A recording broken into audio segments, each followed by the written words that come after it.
Hello everyone and welcome to part 5 of my car tier list. Now, again, the way this works is I rank the cars that you send me in the comments. So the cars that are in this video will be taken from the comments in the last video. If you want to see the car in this video that's not already here, put a comment in yourself and I'll try and add it, unless of course it's already here. Now, before I add the completely new cars, I just want to add some alterations to the list. So, first things first, I lost a bet with one of my friends, and as he hates the SLR Sterling Moss, I have to put it all the way down in Burnett. However, he didn't specify how long it had to be in there for, so I'm going to put it right back up in its rightful place. On a more serious note, however, I think I'm preferring the Coupe to the Sterling Moss at the moment. These sorts of things happen all the time. I swap over my preferences constantly. Like, honestly, I also want to put the LC500 above the YRBC because I just really like it. I mean, technically, I should prefer the YRBC because Pagani's are my dream cars, but I just like the Lexus. I can't figure out why. It's got well, I suppose I can. It's got a lovely engine, looks great, among other things. It's just brilliant. I want to move the Gordon Murray Automotive T50 down a bit. I think I'm going to put it just below the Veyron. Where is it? Where's the Veyron? There's the Veyron. Right, hang on, move that. And I'm going to move the CCXR up above the Chiron. And finally, I want to move the Agera above the Aventador and above the T50. I think that's all the changes I want to make for Dream Car. Actually, I want to put these two up to Dream Car. And I'm going to put these three down because I feel like it's getting a bit full of hypercars, and to be honest, I'm not the biggest fan of them. I mean, relative to all the other hypercars I've currently got. I mean, they're incredible cars. This Bugatti is probably going to end up growing on me like the Chiron has, but at the moment, not so much.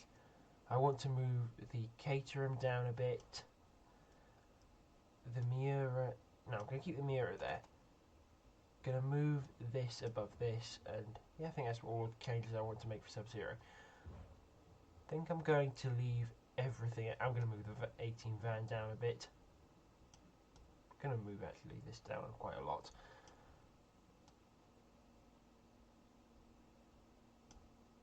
I'm happy with that. And I'm going to move the Cactus down to Burnett. I hate it. I hate it so much. It's hideous, hideous car.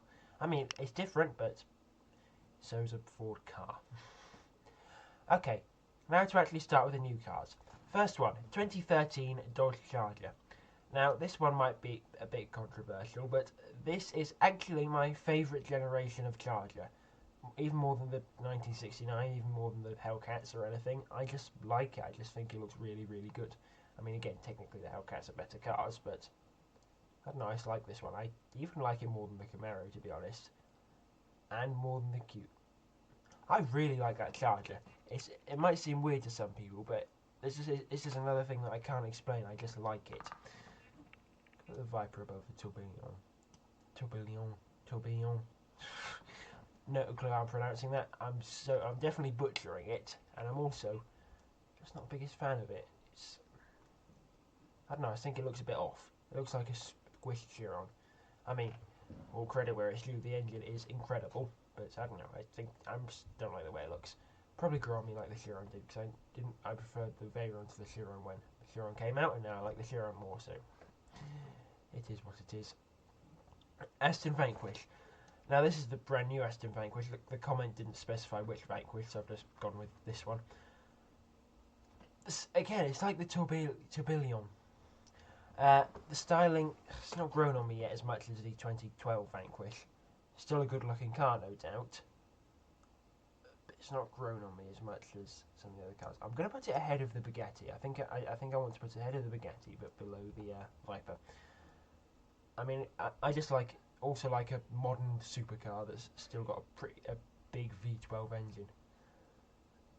Is it a V12 or is it a V8? Can't remember. I'm going to say it's a V12 because the Vanquish has traditionally had a V12, and yes, this is not a V12. This is a V10. Porsche Carrera GT. Now, as you probably have noticed, my favourite of this trinity of cars, the Enzo, Porsche Carrera GT and SLR, my favourite is the SLR, but the Porsche I think is second, I suppose second best. But where do I put it though? I mean, interesting fact about it is that Porsche have recently worked in partnership with Michelin to produce all new tyres and things for it, which significantly improve handling, because it has a reputation of being a bit of a widowmaker, especially in the rain. So it's quite wild. I mean, it's still a wild car even with the new tyres, but it should be more usable now. I'm going to put it above the Gordon Murray and below the Agera, I think.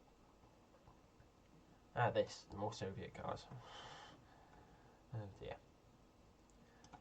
Can't even remember all names right. I know this is a Lada Niva. Just put it there. This is a Lada... No, wait, that was a Lada Riva that I just put down. They're all the same. This, though, is a Lada Niva, and I'm going to put it in the same spot as this Jeep, basically, because it's like a utilitarian off-roader. All of these cars are like so bare bones, but the Niva, I mean, that's kind of what it's supposed to be. It's just supposed to be a workhorse utilitarian off-roader, and I kind of like that. I mean, you could say the same for a lot of these cars, but I don't know, I just like the Niva a little bit more. Let's just get rid of the rest of these Soviet cars, shall we? That's a good picture, so I'm just going to put it up there. This car is not good. This car is absolutely soul-destroying. I forgot what it's called. It looks like what if a Skoda Favorit would wear if it was currently in a state of depression. Oh, it's just so boring. I'm falling asleep just looking at it. It's just dreadful and depressing. This, however, would wake up a sleeping Godzilla. I don't know. I had a thing going there, then I forgot it. This is a Chevrolet Pro Stock Camaro. Calling it a Camaro, maybe not necessarily true. It's a drag racer that vaguely resembles a Chevrolet Camaro. I've never been the biggest fan of way drag racers look, but that's not the point, is it? They're supposed to go very fast in a straight line, and that I have to admire. I mean, and they make one hell of a noise. I think I'm going to put it below, in Sub-Zero, below the GI Yaris and the Camaro, which is a ZL1. I'm going to put it at the top of cool, above the Miura. Yes, I'm going to put it there. I think it's safe to put that there. Porsche 911 GT2 RS, the 991.2 generation. Again, the comment didn't specify which GT2 RS, so it could also be the 997 one, but I've chosen the 991.2. I do apologise for boring you to death with Porsche model years, or model codes. Is this the Ultimate 911? Possibly. I mean, there'll be another Ultimate 911 with the 992 generation, but for now I think this is the Ultimate 911, and potentially my favourite. I mean, I like the turbos, but I don't know. I just love a track monster like the GT2 RS. Probably wouldn't like to live with one. It would be a nightmare to live with, but that's not the point. I mean, 911s are the usable supercar. This one is the exception. And I'm going to put it just below the MC. In fact, I'm going to move the MC Extreme up a bit. I'm going to put it below the Aventador. And I'm going to put this above the Tutara. I've got no idea if I'm pronouncing that properly. I'm butchering so many of these names, even with my extensive knowledge. At least I claim to have an extensive knowledge. I'm sure a lot of this that I'm giving you is potentially mindless drivel. This, however, this is a Dauer EB110. It's not a Bugatti EB110, technically. It's right, the story goes, there was some EB110 chassis and things left. They were bought up by various companies. One of them was a German engineering firm called Dauer. Don't try and take my pronunciation of that name for granted. But yes, they made one GT and 3 Super Sports. This one's a Super Sport. And they were basically an EB110, but they did have a few handling upgrades and the like, which makes them technically better than the EB110. So if you want the normal EB110 Super Sport here, I will probably just put it directly below this. Now, I know the EB110's looks can be kind of controversial, but I kind of like them. The only thing that I don't like, I think the roof is a bit small. It looks like almost like a Citroen Karin. Certainly a better looking version of the Citroen Karin, but if you want to have a laugh, Google Citroen Karin with a, it says Karin. Or I'll just put a picture up for you to laugh at. That'll probably be easier. But yes, this is certainly better looking than that, but maybe a bit controversial with the looks. I'm going to put it just below the Enzo, I think. Yeah, I think I'm happy with that ranking. Like, I prefer certain cars above each other. It's all a mess. So very hard to rank these cars like this. But this is what I'm trying. Right, okay. This one. This is a Chevette Scintilla. It's from the game BeamNG. It doesn't exist in real life. So I thought I'd clarify what my rules are for video game cars. If they're like this, they're proper model, make and model, and or proper information and everything, I'll add them in. But what I won't add in is, for example, take the Nakamura SI7 from Burnout Paradise. It's very clearly an R34 GTR. So if a car looks like a real life variant or is very clearly based on that, or is even a blatant copy, I won't add that. I'll add the real life car. And if they're just like a random Mad Max looking thing, I won't add that either, because I'm trying to have my tier list be vaguely familiar. I mean, there is this. If it's a one-off model in real life, then I'll add it. But if it's from a video game where you can do whatever you want with it, I probably won't. But the Scintilla, it fits my demanding description for a car that I want in the game. It reminds me of sort of an SF90. Though, but not. It doesn't look exactly like an SF90. It's reminding me of something else, but I'm not sure what. By the way, I think I'm going to put it just in between this Charger and this Caterham. Yeah, I think that's fine there. So I'm trying to think what it reminds me of. I'm sure it'll come to me. McLaren. Actually, no, that's what it looks like. It looks like McLaren as well. McLaren 750S. My favourite of this, this evolution of McLaren's, is the 12C. There it is. But I mean, technically, the SF50. I'm thinking of that Ferrari again.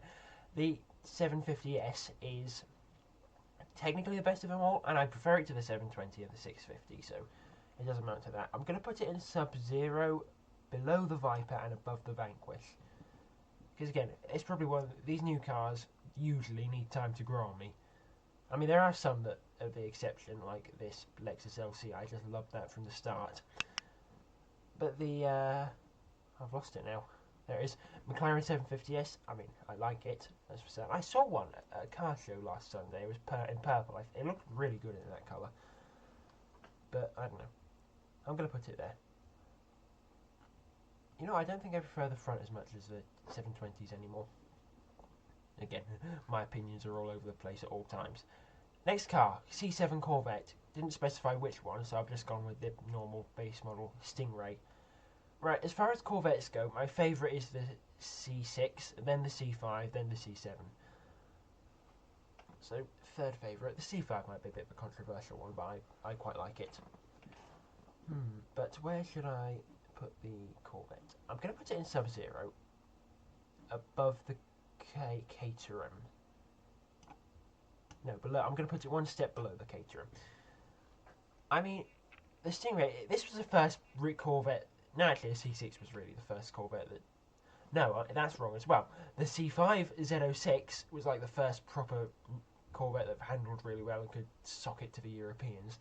The C7, I think, was imported a lot more and used in a lot more road tests against things like the 911, and it was the Corvette that came closest to beating the 911 before the mid-engine C8, which I've not seen as many of the mid-engine C8 around in journalism and just generally driving around in the UK. So I don't know.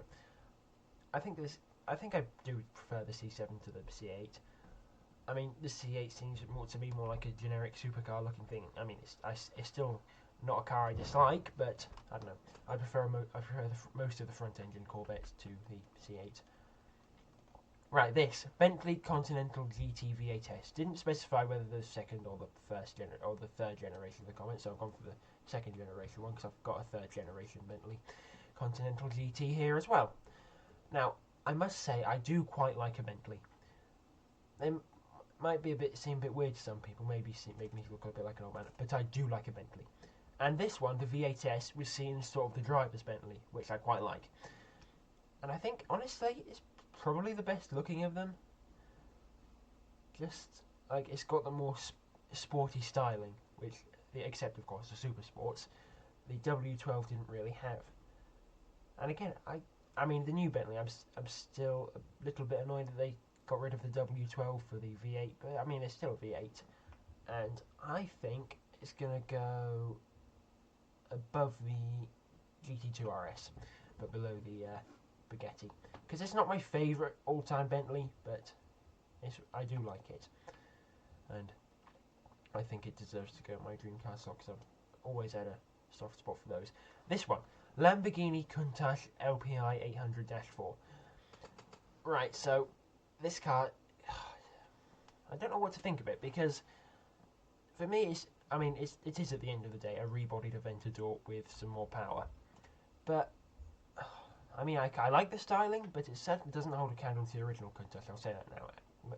Also, it doesn't have pop-up headlights, but that's not really Lamborghini's fault, but I'm going to take that into account. I don't think I want to put it in Dream Car. I certainly like it, but it's not even as good as the Gallardo Superleggera in my eyes.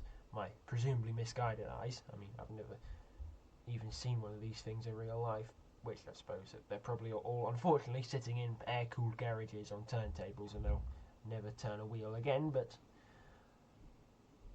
oh dear. All these supercars, I'm never going to see one. Actually, of all the cars I've seen, I've not even seen a Lexus LC500. I've seen a P1, because there's not that as many hypercars in Scotland. I think the only one I've seen here, I've seen the Bentley and I've seen the P1.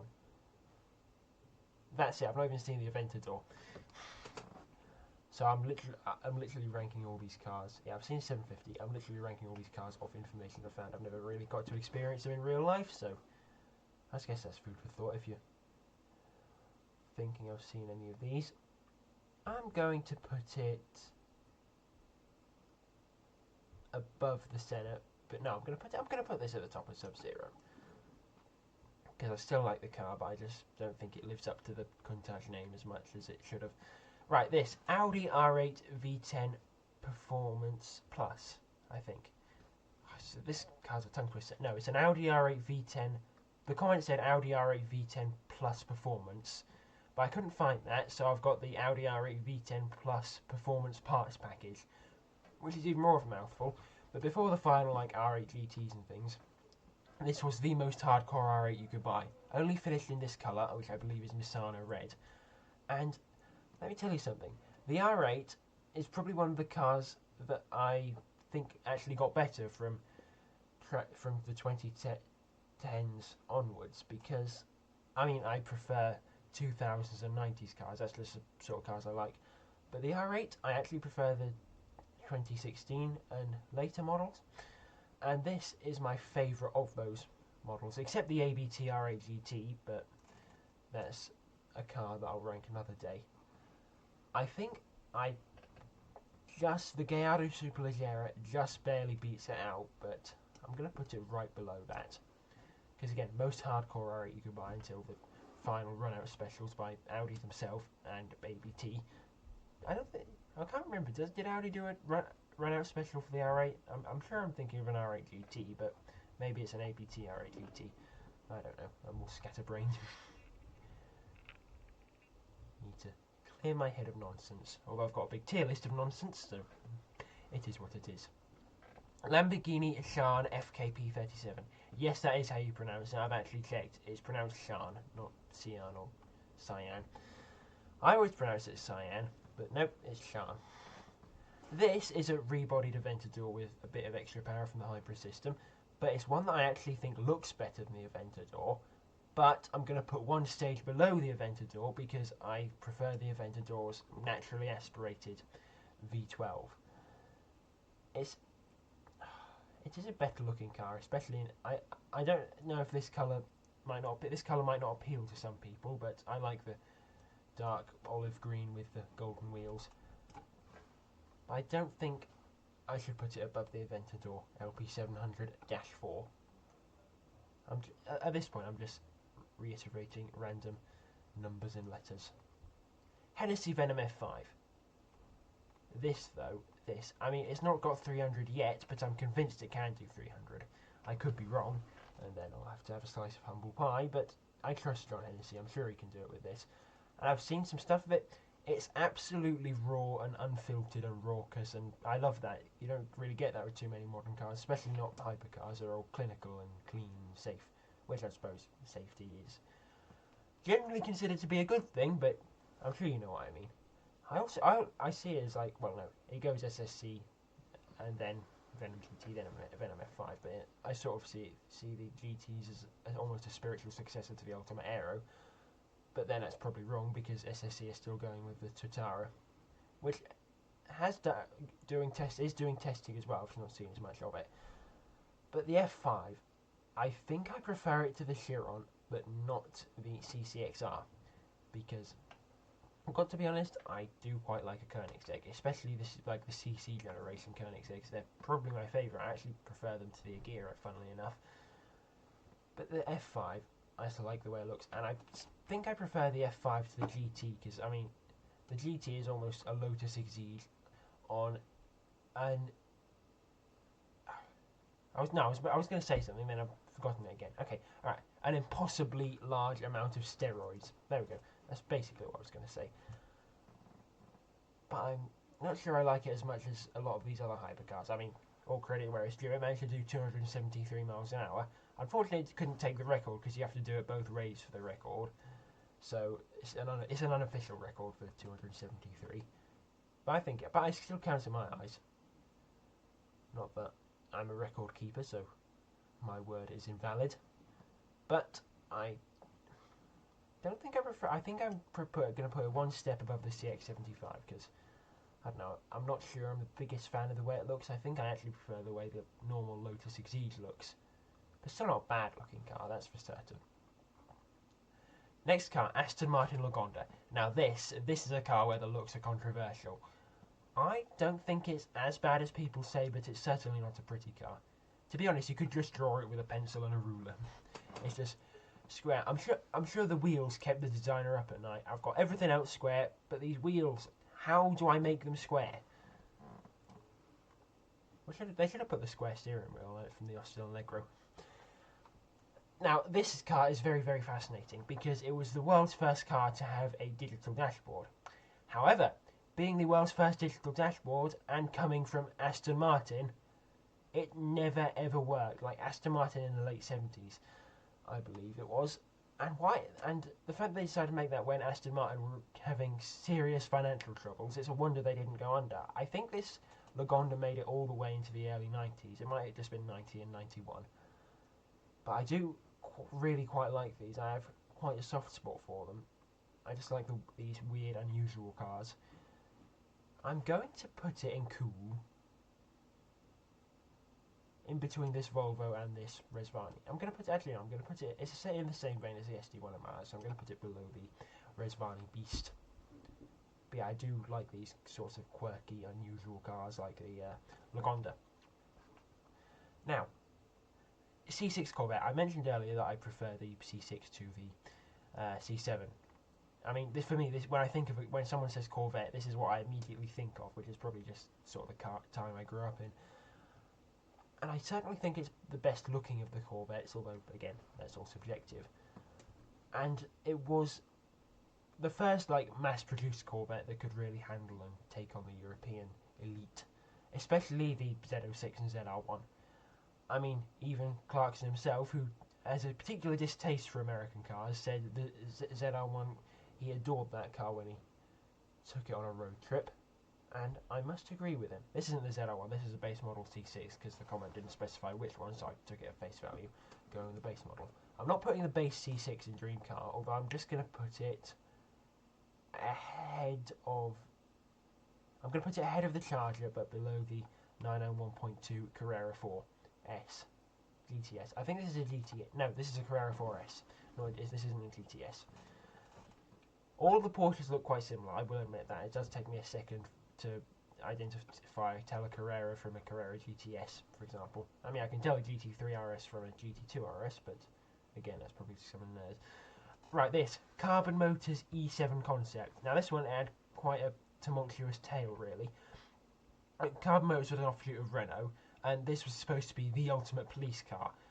But it didn't really come to fruition because then Carbon Motors ran into financial troubles and controversy with laying off workers, and project never really saw the light of day. Never really made any, apart from a few concepts.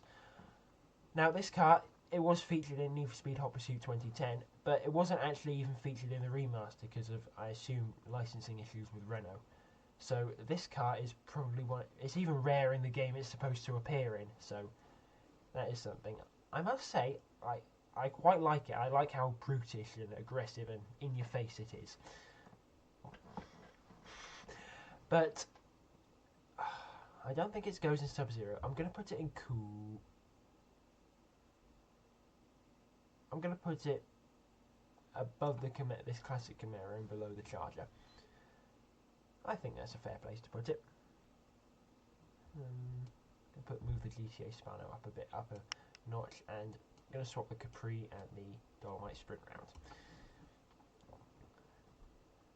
round. Right, this BMW M3 GT. I'm going to go on a bit of a rant here, if you don't mind. Now, first I couldn't find a particularly great picture for it, so unfortunately the one with the filter is the best I can go for. Now, I think the M3 GTR in Need for Speed is a little bit overrated. I think it's not the face of Need for Speed. I think that should go to the Diablo. First cover car in the series, and like the face of Hot Pursuit and the like. But yeah, that's a whole rant for another day.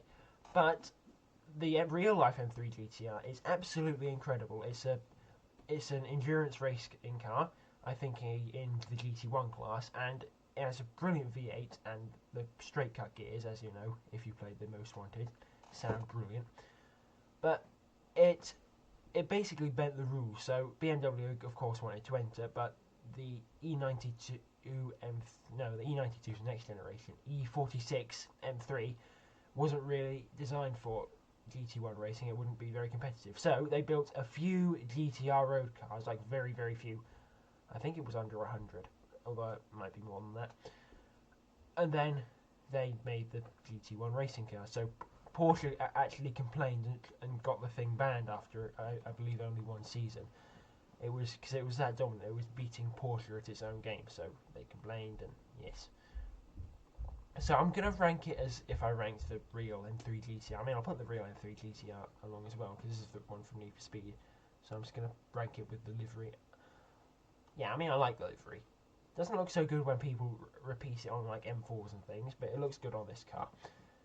And I'm going to put it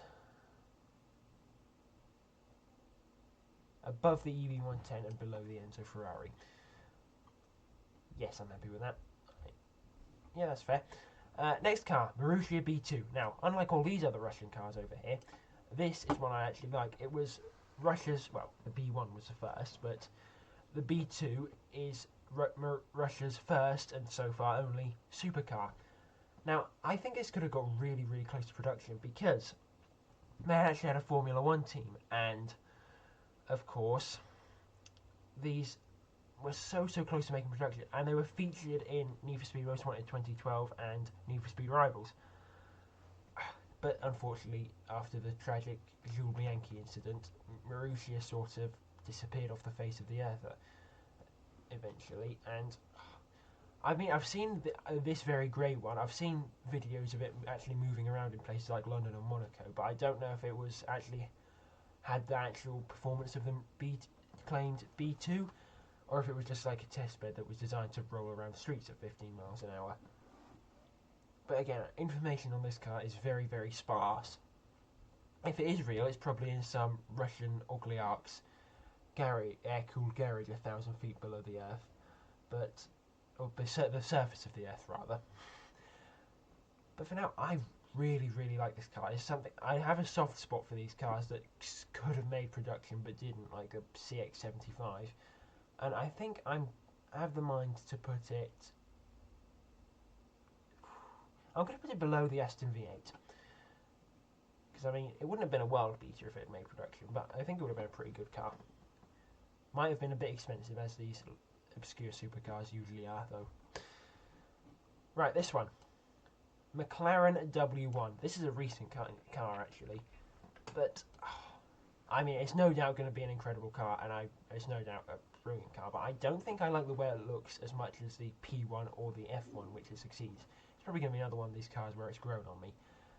I mean, I think I'm going to put it in Dream Car as well, which is getting very full, but I'm glad it's getting full because it means you're sending me good cars as opposed to Soviet rubbish, who people appear to be taking as a running joke now.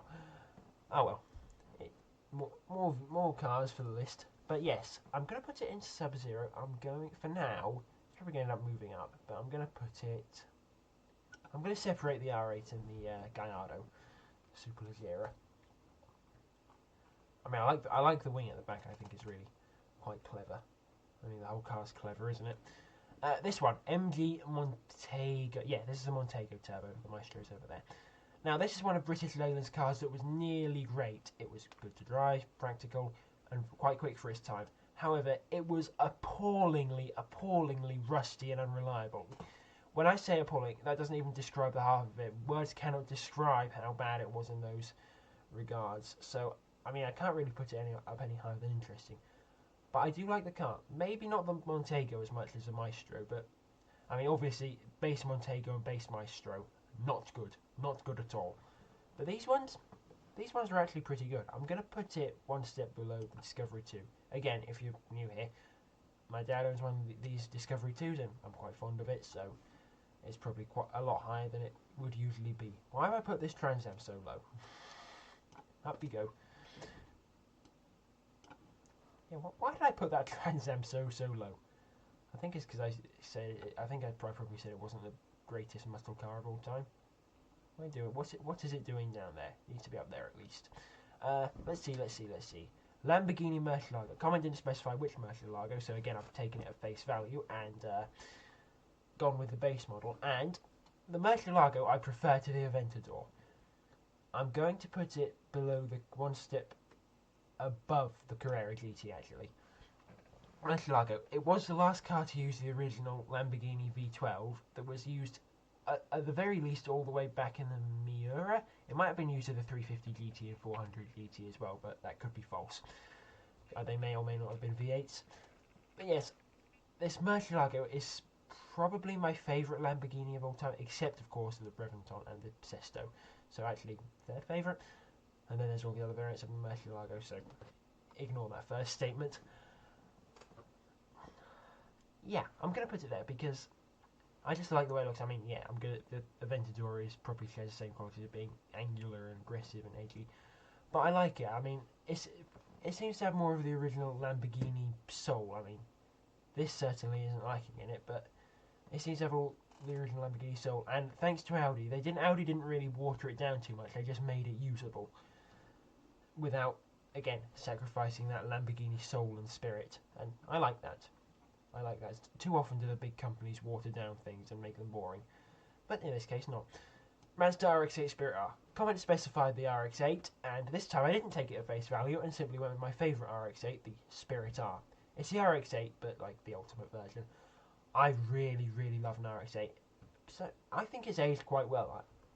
At launch, I don't think it looked as good as it does now, but I think it aged really well, and I love the engine. The engine's unreliable and drinks oil, but it is absolutely incredible to listen to.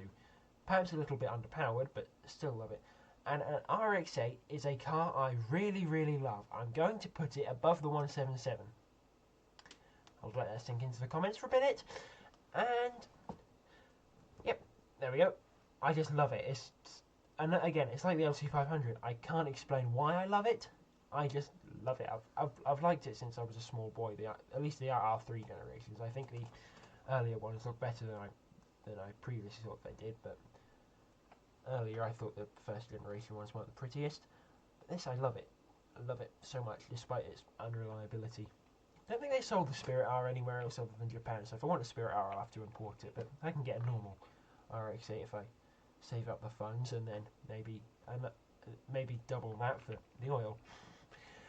Mercedes-Benz SL65. Didn't specify which SL65, so I've gone with this one, the one from the 2000s.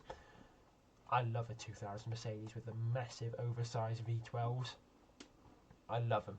Like, it's a proper GT car, this. And unfortunately its top speed was over to 255, but could go a lot faster than that. I'm going to put it in Sub-Zero, because I don't know, I like these. I'm going to put it in between this Camaro and this Plymouth Hemi Cuda convertible. Right, this one. Mercedes-Benz SLS AMG. This car I love. I mean, aside from the gull-wing doors, of course, which are epic, you might be forgiven for thinking it's more of a sensible supercar. No, tyre-smoking, shredding maniac of a car. I love it. Love it. It's when Mercedes goes mad, they go really mad, and it's also really, really good looking. Even if it does look a bit silly sometimes with the gull-wing doors. I either think it's silly or childishly cool. I'm going to put the SLS in Dream Car, and I'm going to put it below the Carrera GT and above the Gordon Murray Automotive T50. Next car is a Maserati Gran Turismo. Once again, comment didn't specify which one, so I've gone with my favourite, because I either take the comment at face value or go with my favourite. There's no in between. Because I'm a nerd, so unless you give me a hyper-specific description of a car, I will get confused and find two different cars and then decide. Because yes. This is the MC Stradale, and my favourite generation of the Gran Turismo, or model rather, and the Gran Turismo is a car I really, really like. So I'm going to put this Maserati at, hang on, I'm going to lower the Marussia into Sub-Zero, and I'm going to put this Maserati actually ahead of the Bentley, because I like a Bentley, but I like the Maserati just that little bit more. To be honest, these two were well, I suppose, maybe not rivals, maybe the normal Gran Turismo, because this Grand MC Stradale was more track-owned. I mean, about as track-owned as a comfortable GT car can get, but yes. That is what it's for. This, McLaren 12C. I mentioned earlier that I prefer the 12C to the 750S. That's true. So obviously it goes above that. I mean, I like how futuristic it looks, especially for the time. I mean, it still looks really modern now.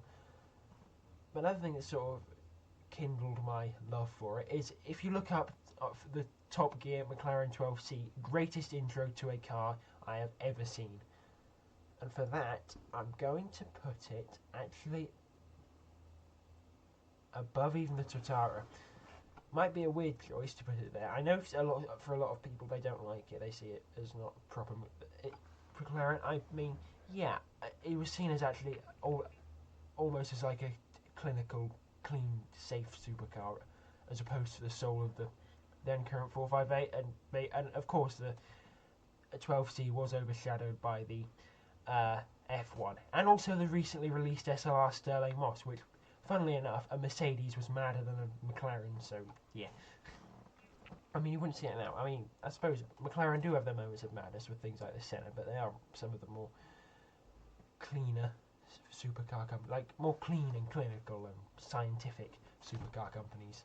I mean, I suppose all supercars nowadays are scientific, except the Hennessy's and things, which are old-fashioned and V80 and rattly and the like. Well, maybe not rattly like that. Oh, I've gone off on a little bit of a rant there, and it's gone all wrong.